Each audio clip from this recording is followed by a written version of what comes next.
Good morning. I'd like to welcome all of you to the Riverside National Cemetery Memorial Day ceremony. My name is Mike Warren. I am pleased to be your Master of Ceremonies today. I want to say how beautiful the cemetery looks and how beautiful it is to have an American flag on every gravesite out here. I want to thank all of those who came out on Saturday and placed those flags.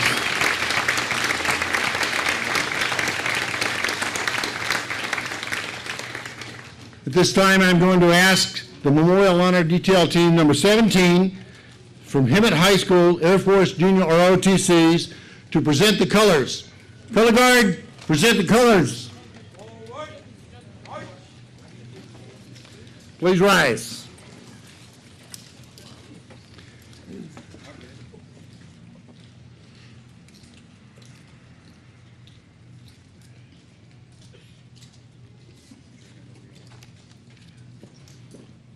Colors. Halt. Present arms. At this time, the Riverside Concert Band will perform our national anthem.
Color Guard will now post the colors. If you'll please remain standing for the Pledge of Allegiance, for the invocation, and for the presentation of the POW MIA flag.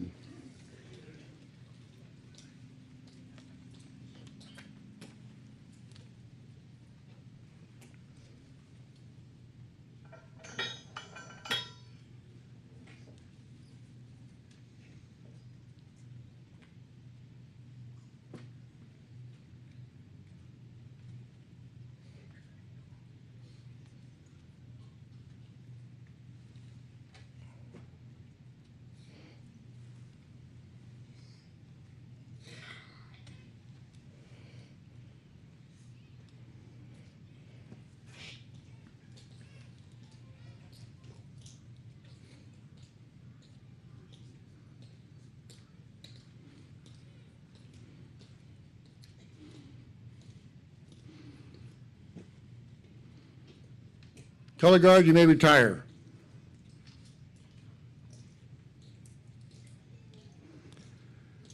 This time I call upon Robert Cranfield. Recently, he has earned his Eagle Scout from the Boy Scouts of America, and he's going to lead us in our Pledge of Allegiance. Robert? Please join me. Ready? Begin. I pledge allegiance to the flag of the United States of America and to the republic for which it stands, one nation, under God, indivisible, with liberty and justice for all. Thank you, Robert.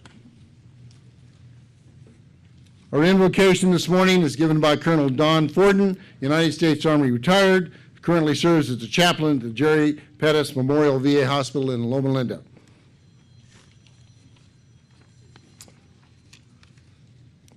Now for the invocation. O God, we are all members of the same human family. Thus, we're all brothers and sisters. We are mindful today that we are standing on sacred ground. Today we remember those members in our military who have passed from among us through death.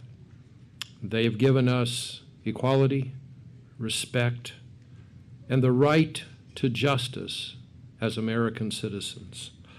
Let us pledge our lives in the eternal vigilance for the cause of peace. Amen. We will now have the presentation of the Prisoner of War Missing in Action flag by a member of the Hemet High School Air Force Junior ROTC.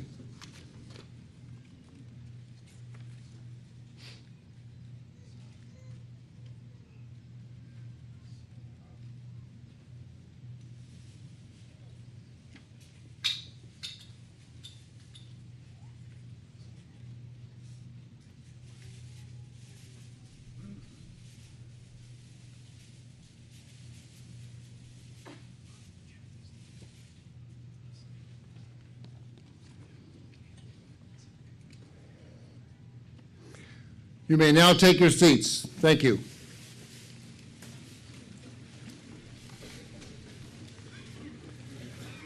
Pete Young, the director of the Riverside National Cemetery, will give his welcoming address.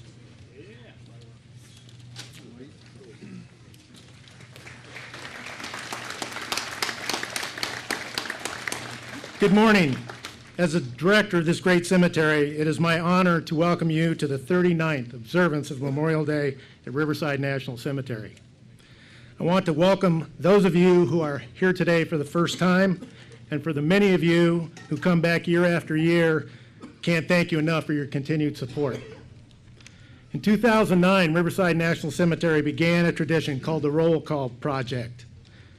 In that first year, 800 volunteers came to the cemetery around the clock over the course of the week before Memorial Day and read the names of each of the 146,892 veterans interred here at that time. Each year since, a small number of volunteers come back the day before Memorial Day to read the names of those veterans who have passed since the previous year.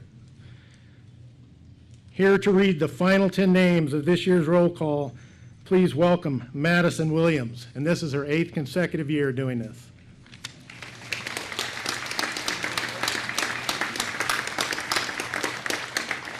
Good morning.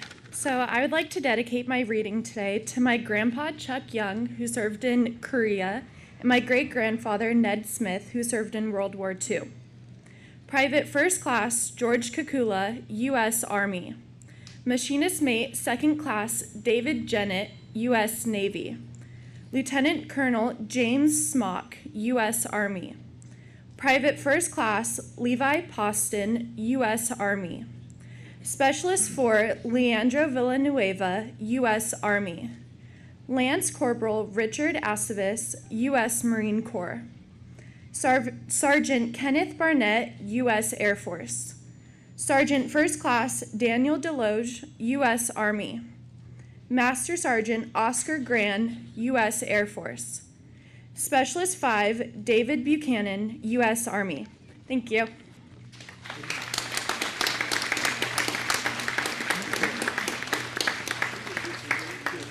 Thank you, Madison. She started doing this when she was 8 years old, and now she's 16. And we're so glad that she is here. I know her name wasn't in the program. We lost a telephone number to contact her, and J.C. Strauss had volunteered to do it. But then when we got it, we finally able to get a hold of Madison. J.C. said he wanted her to do that, so we're glad she is here to do that. At this time, I'd like to introduce our congressman for the 41st Congressional District, Congressman Mark Takano. He has some remarks. Thank you. Thank you. Good morning, everybody. Well, there's no doubt that you love this land, and I can tell you, I have no doubts about that I love this land. We love this country together, and we come today to pay our respects to those who served, those who gave the ultimate sacrifice, those who continue to serve. In fact, if there are any currently enlisted folk please raise your hand if you are currently enlisted, currently serving. Thank you very much.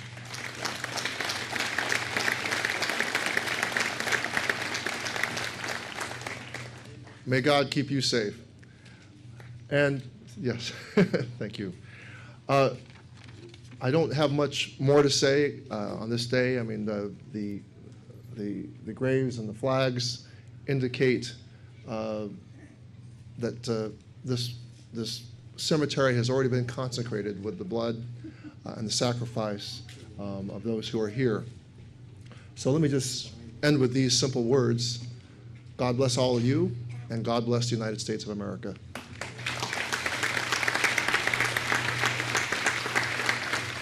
Thank you. Thank you, Congressman Mark Tucano. It's my pleasure now to introduce our invited guests that are sitting on either side of the podium up here. It seems like a few of them might have gotten caught in traffic out there, so we'll find out as we go along who's here and who isn't.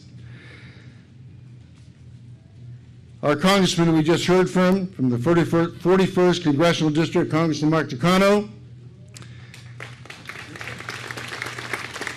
If you'll stand up when I introduce you, that way people know who you all are. There you go.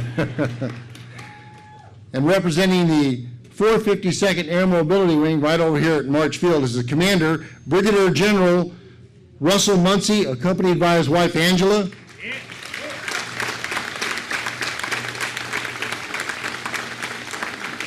And the director of the VA Medical Center over in Loma Linda is Miss Barbara Fallon.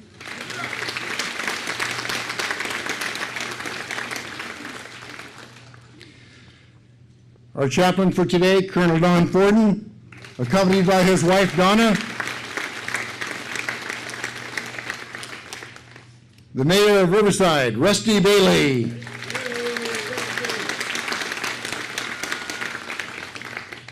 From Ward 4, council members from the city of Riverside, Paul Davis.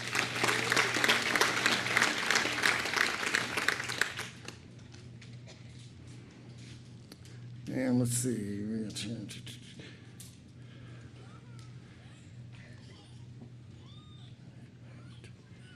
Pete Young is the director of Riverside National Cemetery.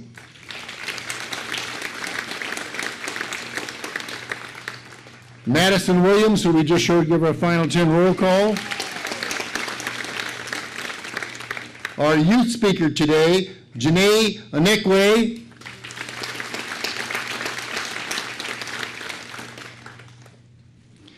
Our bugler today, and also who led us in the Pledge of Allegiance, Robert Cranfield.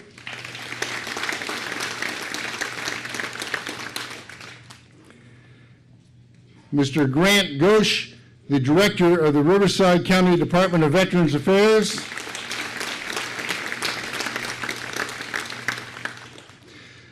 Ms. Debbie Franklin, the mayor pro tem of Banning.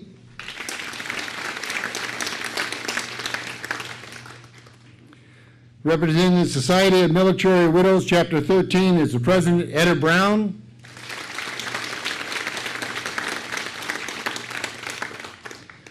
Our keynote speaker today, Master Gunnery Sergeant Juan Valdez, United States Marine Corps retired.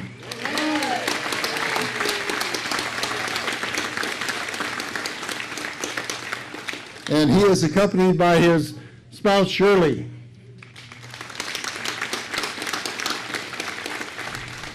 The chairman of the Riverside National Cemetery Support Committee, Paul Atkins, accompanied by his spouse, Nina McCoy. And also from the Riverside National Cemetery Support Committee, Gunther Greenbaugh, accompanied by his spouse, Marty.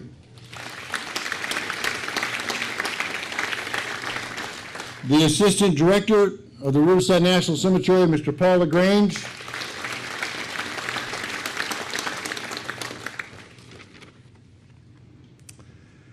And representing the Memorial Honor Detail here at Riverside National Cemetery is Chairman, Mr. Dan Smith.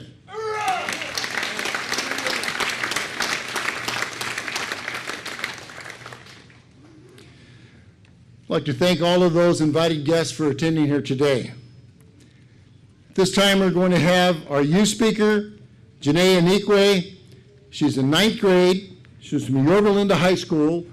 Now, I first met Janae when she was a participant in the American Legion Constitutional Oratorical Contest representing the 5th area of the American Legion. That covers pretty much all of Southern California. She was in this contest with several other contestants over at American Legion Post in Redlands. I was very impressed with her. She won that contest, and then she went to represent American Legion in Sacramento for the state finals, where she came in 2nd place. Now, she's only in 9th grade. She's only 14 years old, so she has another 3 years of high school to really refine herself. And I think, boy, if she doesn't win that whole thing by the time she's a senior, I'd be surprised. I was very impressed with her. She's a terrific speaker, and I look forward to listening to her and her speech. So please put your hands together for Janae Nekwe.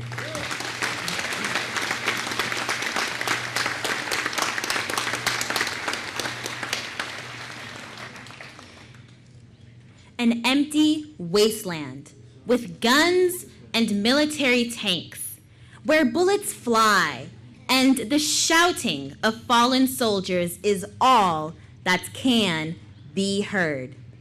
This is war, where over 1 million American troops risk their lives, not only to continue to guarantee American liberties, but also to ensure democracy in other, less fortunate countries around the world. These fallen soldiers are the reason why we are gathered here on this Memorial Day, a day when the entire nation takes the time to commemorate the courageous men and women who willingly sacrificed their lives to protect the United States of America. A day when we decorate the graves of the veterans who lost their lives fighting on battlefields.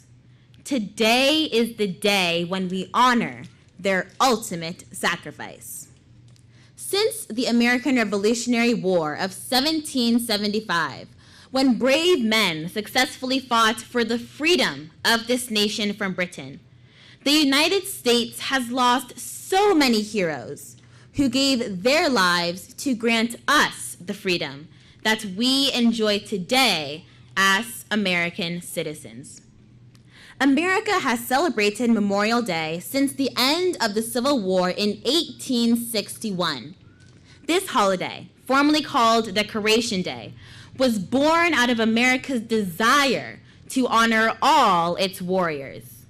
We cherish this day because the men and women who lost their lives fighting for this country are the reason why we as Americans can feel safe and secure in our nation today. The sacrifices of our fallen soldiers during the American Civil War united this great nation instead of leaving us divided. And for that, we as Americans shall always remain grateful. In this war, as well as in many others, America has been steadfast in fighting for freedom, democracy, equality, justice, and protection. It is disheartening that the gains of war came at the expense of millions of precious American lives, including fathers and mothers, sisters and brothers, sons and daughters, husbands and wives. They were heroes who were loyal to our country and lost their lives fighting on the battlefield so that we can enjoy the blessings of life, liberty, and the pursuit of happiness. The Department of Veterans Affairs offers the following statistics. During World War I, America lost over 53,000 soldiers. World War II brought about the deaths of over 290,000 U.S. soldiers. And America lost over 47,000 soldiers in the Vietnam War. These men and women, as well as many others who fought in wars not mentioned, are the reason why we as Americans can have peace and security in our nation today. Today is the day when we honor their ultimate sacrifice. Our veterans have fought in foreign lands and sailed across strange seas. They expressed their noble qualities in every battlefield, be it as an Army man or woman, an Air Force officer, and a Marine officer, a Marine, or a Coastal Guard. Today, we have all come together with one voice, one purpose, one message, to say thank you. I would now like to remember the families of our departed soldiers. Let us often remember to care for the widows, widowers, and orphans whose loved ones went to war to fight for the greatest nation on earth, but to never returned. We must also not forget the soldiers who are today stationed in various parts of the world, fighting the war against terror. We should continue to keep them in our thoughts and in our prayers, for they are the soldiers taking us closer towards world peace. Therefore, America, for the sake of all those men and women who lost their lives fighting for this country, we should be encouraged to come together as a united America to carry on their legacy.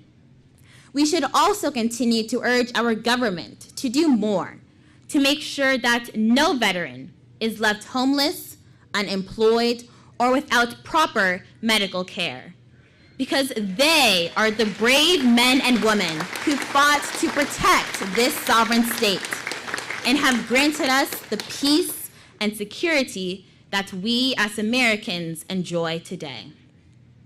Thank you to Mr. Warren for giving me the opportunity to speak at this Memorial Day event, a privilege for which I am most grateful. My sincere gratitude also goes to Commander Clay Baxter and the veterans of the Richard Nixon American Legion Post 679 for supporting me through this year's American Legion Oratorical Contest. Thank you to all the veterans of the United States of America. Gracias a todos los veteranos de los Estados Unidos de América.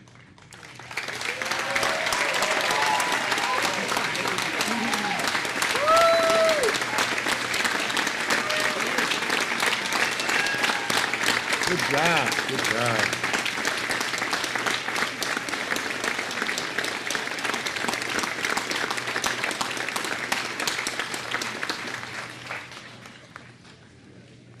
Well, she's pretty terrific, huh? Now, she memorized that whole speech. She was not reading from a script or notes or anything. She memorized the whole thing. Terrific. At this time, I'd like to acknowledge all of those veteran, patriotic, fraternal, and civic organizations that have placed wreaths that you see behind me. The Disabled American Veterans, Chapter 28 in Riverside. The Veterans of Foreign Wars, Arlington Post 9223. The Moreno Valley Elks, number 269. The Disabled American Veterans Auxiliary, Chapter 28, the Ladies Auxiliary. The Hemet Elks, Auxiliary, number 1740. And the Benevolent Protective Order of the Elks, number 1740 from Hemet. The American Legion Family, District 25. The Society of Military Widows, Chapter 13 in Riverside. The Vietnam Veterans of America, Chapter 47. The U.S. Marine Corps Detachment, number 1057. And the Military Order of the Purple Heart, Chapter 2929, Redlands, California.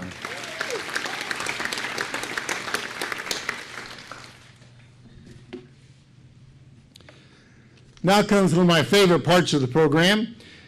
All the military branches are going to have their service songs played by the Riverside Concert Band. When you hear your service song, I want you to stand up, throw your shoulders back, stand straight, tall, and proud, because you're going to be representing your branch of the military service. So we're going to begin with the United States Army.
United States Navy.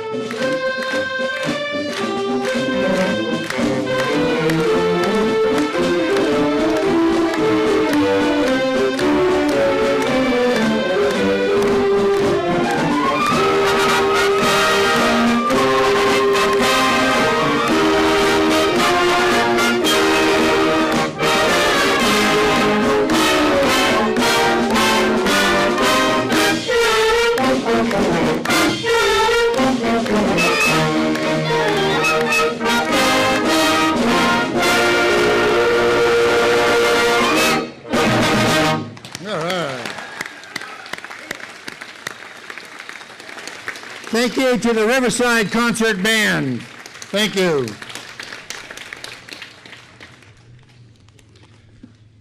It's my pleasure to introduce our keynote speaker today, Master Gunnery Sergeant Juan Valdez, United States Marine Corps retired. And you'll see in his program, it says the last Marine to leave Vietnam. And I'm going to explain a little bit about how he earned that dubious honor. Juan had a long and distinguished career in the United States Marine Corps. He actually was in Vietnam early on in 1964 and 1965 as part of the embassy security detail for the Marine Corps. And then he traveled all over the world in various assignments. And then in April of 1975, as Saigon was falling, he was the non-commissioned officer in charge that led a 13-man Marine detachment back to the embassy to help with the evacuation. Well, they had already evacuated the United States ambassador. There was 13 of them up on the roof. It was dark, it was early morning, and South Vietnamese had already broken through the front doors of the embassy and had gone up through the various flights, and the only thing stopping them from getting on the roof, because they wanted to get on helicopters too, was one door, and they couldn't get through that door. So John and his fellow Marines were waiting for about 2 hours, waiting for a helicopter to come in the darkness. And they're beginning to think, well, gee, are we going to get stuck here?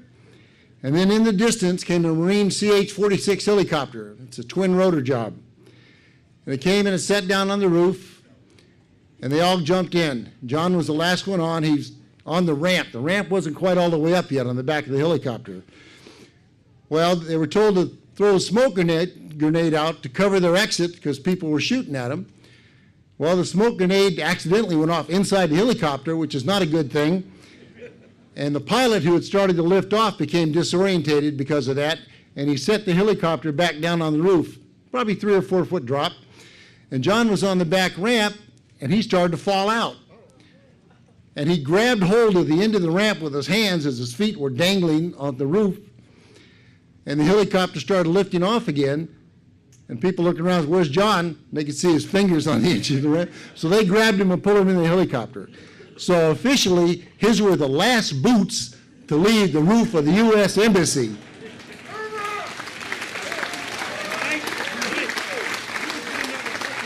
Okay. So please join me in welcoming Master Gunnery Sergeant Juan Valdez, United States Marine Corps retired.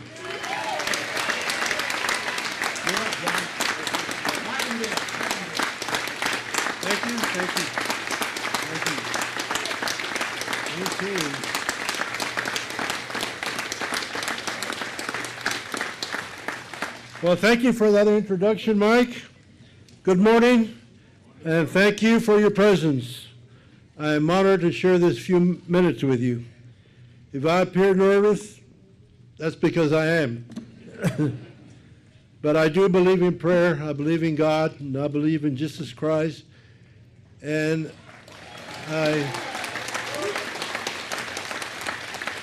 I've been praying for a couple of weeks. I got down on my knees last night and I said, Dear Lord, please provide the right words for this sacred occasion.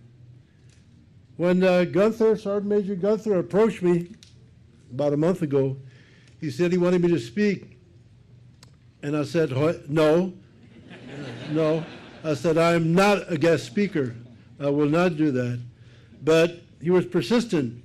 So when I had my back against the wall and I couldn't go any farther, I said, okay, I'll go for it.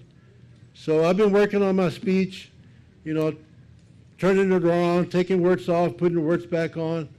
And as I said, I prayed to the good Lord that hopefully the right words were put on paper. So that's what you'll be hearing from me today. My public speaking goes no farther than teaching Bible class to the kids. So I do I attend church on Sabbath, which of course we all know that's Saturday. So that kind of tells you what religion I am. So don't throw rocks at me, please. Nor tomatoes. Silver dollars are welcome. Yeah. But anyway, I do. I like kids. I mean, I can speak one-on-one, small groups, and of course kids. I have no problem speaking with kids, But when you have an large audience, I get a little lump in my throat, little butterflies in my stomach. So I really have to kind of build up my confidence and my courage. So thank you for your attendance and for remembering the fallen servicemen and the women who died on the battlefield, as well as honoring their survivors who also suffered a loss. Our topic today is Memorial Day, and with your permission, I would like to start my presentation with a scripture reading from the Bible that focuses on this event that we're having today. That would be John 15, that is 1:5, verse 13. There is no greater love than to lay down one's life for one's friend. This are the words of Jesus Christ. This is a sacrifice our heroes paid by disregarding their own safety and giving one's own life on behalf of others, or because they felt it was their duty to fight for their nation and the values that we cherished. Today, May 29, 2017, marks 151 years of celebrating and honoring what was originally known as Decoration Day. This event originally honored those lost in the battle while fighting in the civil service.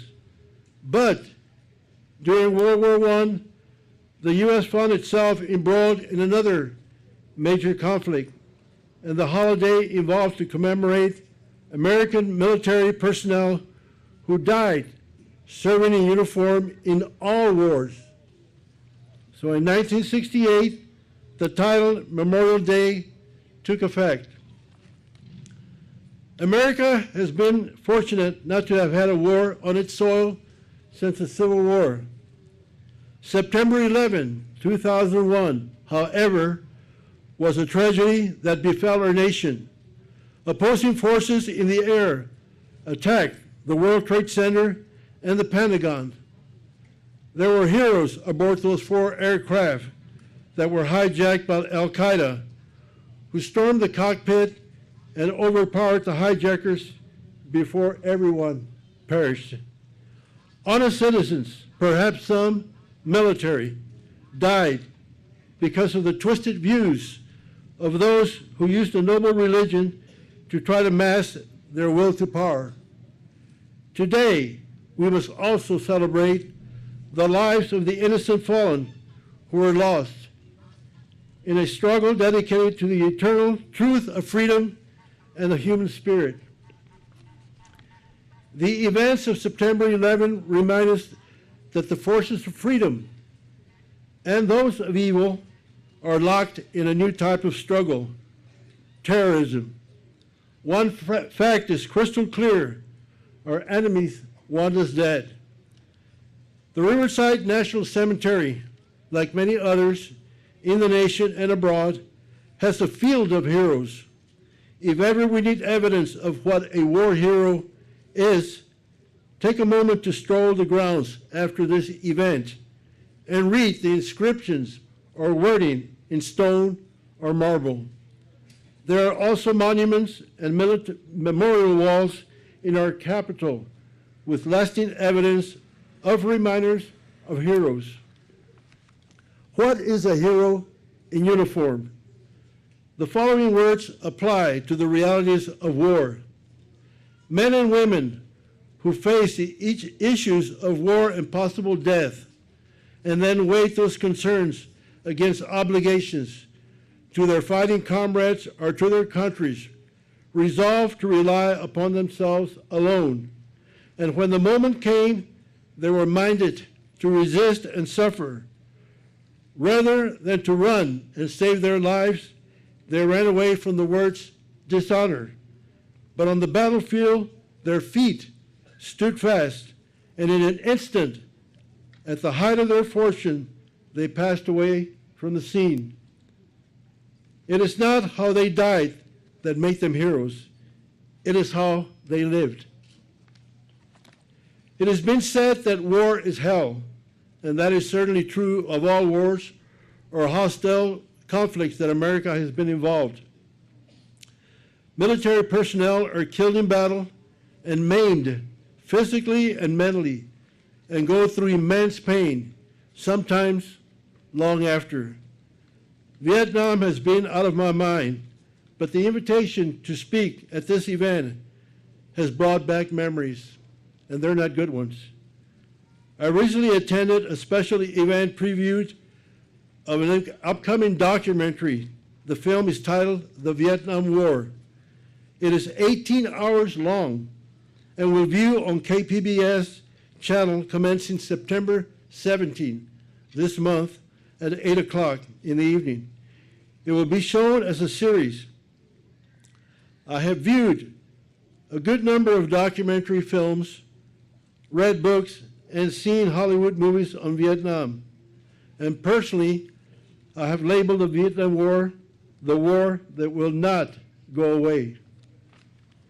This August will mark 52 years since I set foot in South Vietnam in August 1965 and landed in Da Nang to support democracy. I was 28 and our combat tour would last 13 months, provided we survived death or a serious combat injury. None of us had combat experience.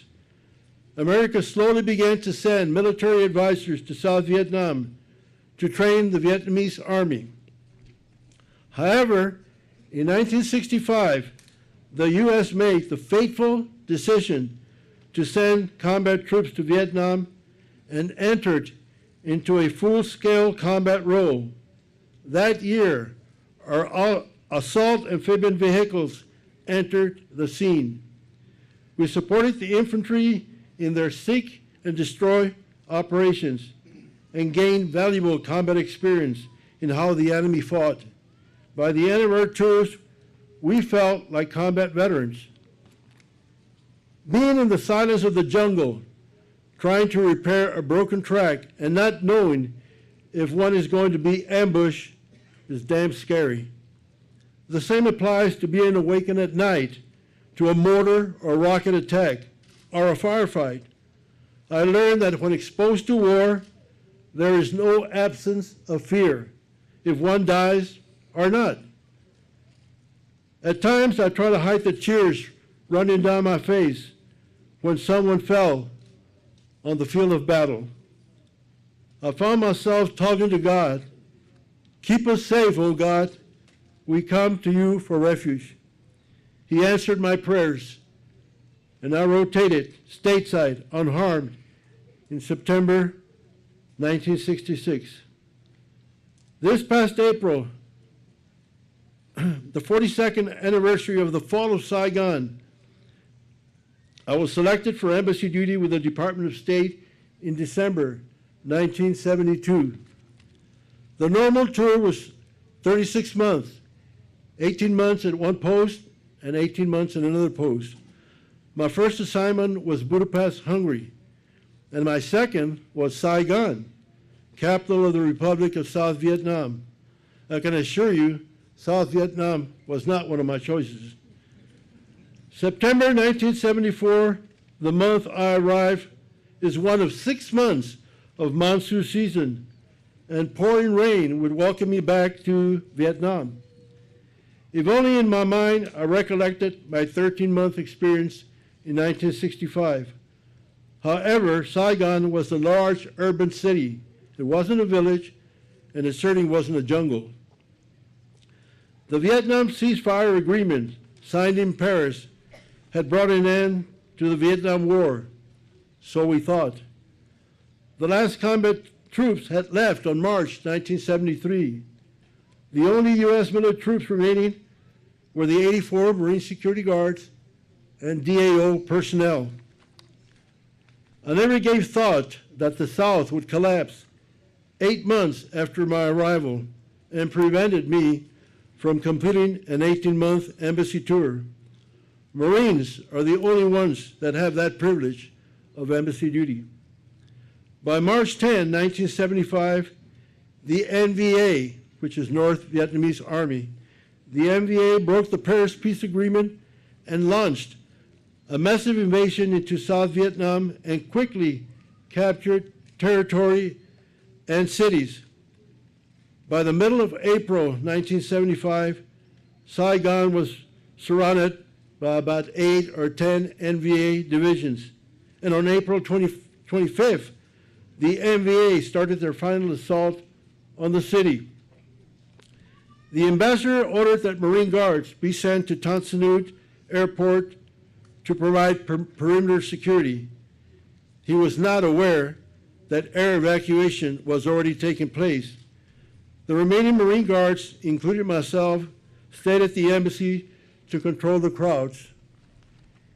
The NVA had permitted the evacuation to take place in something like 24 hours because they weren't sure they could control their own troops. On the morning of April 29, the NVA discharged artillery rockets on the airport, claiming the lives of 2 Marines and damaged the airfield and fixed aircraft.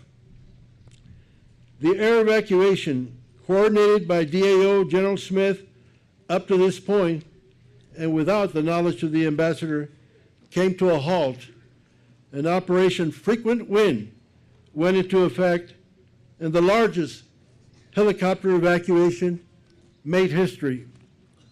The Vice Admiral in command of the 7th Fleet and the Lieutenant General in charge of the Marine Forces at sea were frustrated with the American ambassador's reluctance to plan for a departure evacuation until the events of the airport bombing, the death of 2 Marines, and President Ford's orders to get out now. That forced him to take action.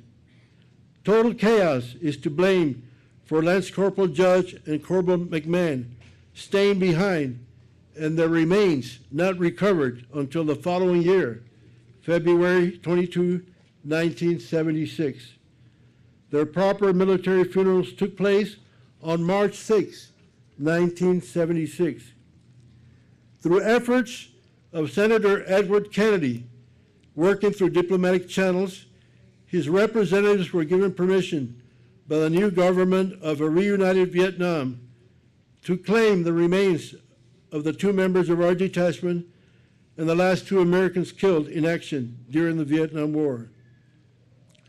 This Memorial Day, we honor them among our other American heroes. On the 40th anniversary of the fall of Saigon, April 2015, approximately 20 former detachment members returned to former Saigon and unfolded a memorial plaque on the grounds of the U.S. Consulate in memory of Corporal McMahon and Lance Corporal Judge. It was the association's tribute and a final salute to those 2 heroes who lost their lives in said Vietnam. I encourage you to visit our website for information, and that would be www.followsaigon.org. That's our website. South Vietnam, the land, the war, the experience, more than 58,000 American lives lost, continues to haunt the nation. It was the first war America lost. The evacuation of Saigon is an event often associated with retreat and defeat. It is worth remembering, however, that the final hours of U.S. military involvement were marked by acts of heroism. I will conclude by stating that men and women in uniform do not start wars. The politicians do that.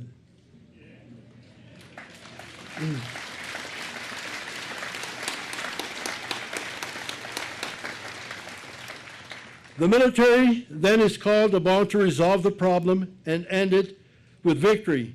That is, if the politicians stay out of the decision making.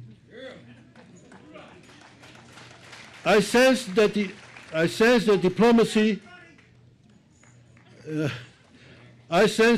diplomacy is still more effective than going to war. If this doesn't work, I would like to see our elected officials pick up a weapon and join the ranks.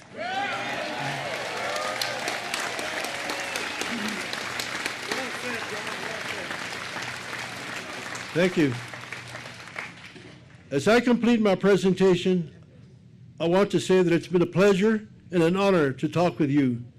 You spent so much of your precious time listening to me and hope I did not disappoint you.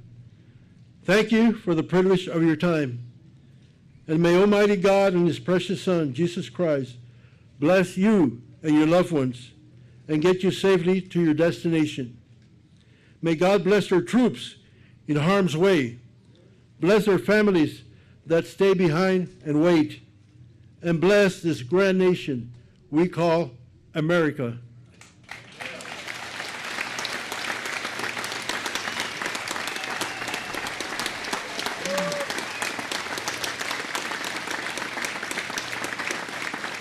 Thank you. Thank you.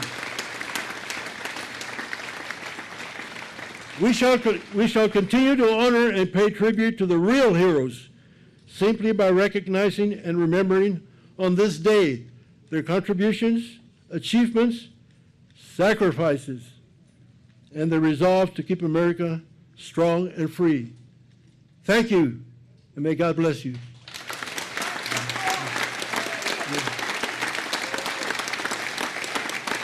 Thank you, John. Good job. Good job. Congressman wants to shake your hand. Turn around. I don't forget you. Thank you. Thank you. Thank you, John. If you'd please remain standing for our benediction. And please remain standing as we have the benediction, the rifle salute, the playing of taps, and the retiring of the colors. This time I'll call forth Colonel Don Forden for our benediction.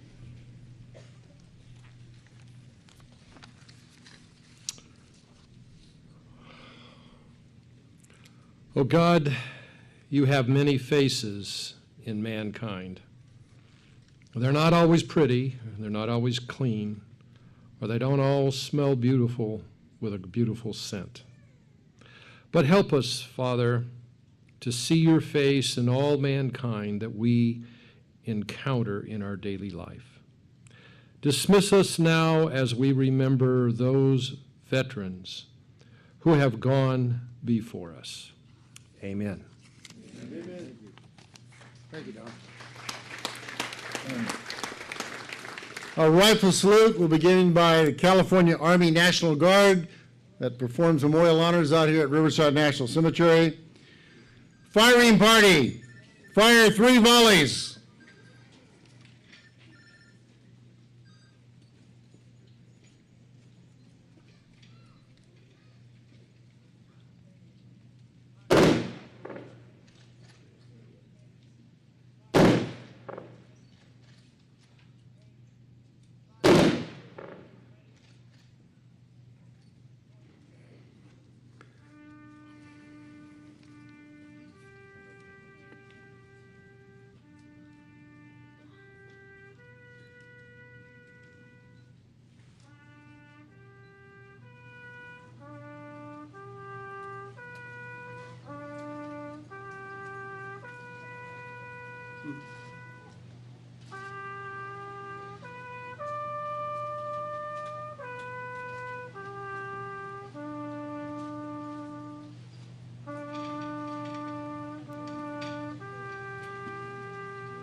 Color guard, retire the colors.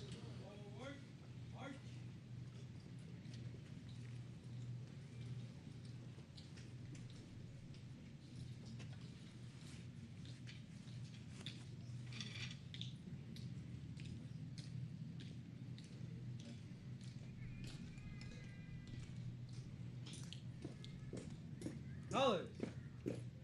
Halt. Ready. Move.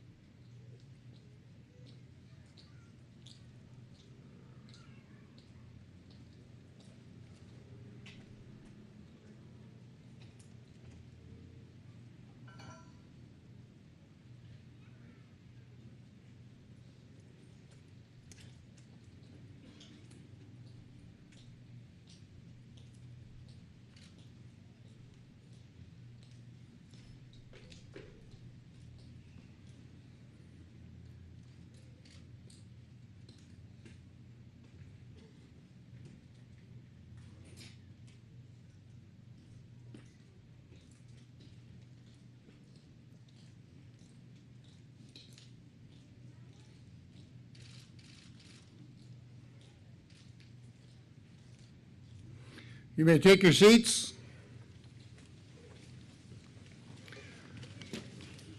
I'd like to remind everyone of the Concert for Heroes that is held right here in this amphitheater at Riverside National Cemetery on July 3rd. That's a Monday in the evening. The concert itself starts about 7:30, but I think you want to get here at about 6 o'clock if you'd like to get a nice seat. We usually get about 6,000 or 7,000 people here for the Concert for Heroes, which is patriotic music that is provided by the Riverside County Philharmonic Orchestra, and it's followed by fireworks. It's the only event of its kind held in a national cemetery in the United States, so you're all invited to attend. At this time, I'd like to invite the Assistant Director of the Riverside National Cemetery, Director Paul LaGrange, to come forward for his closing remarks, and I believe he has an important announcement about next year's ceremony. Thanks, Mike. I'd just like to thank all of you for attending today's ceremony at Riverside National Cemetery. I'd also like to thank Mr. Mike Warren from the Riverside National Cemetery Support Committee for serving as our MC today. Let's give Mike a round of applause.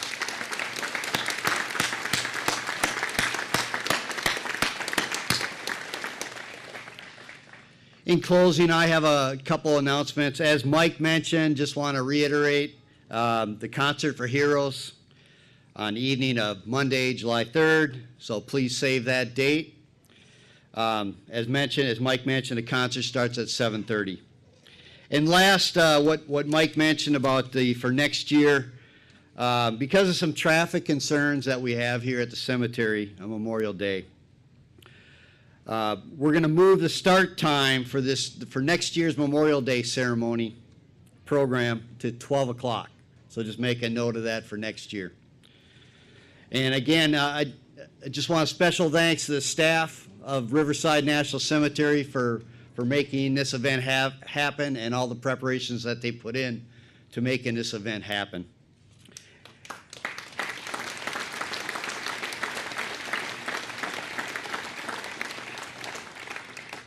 And thank you again for joining us here today. And as you depart the cemetery, please drive safely. Thank you.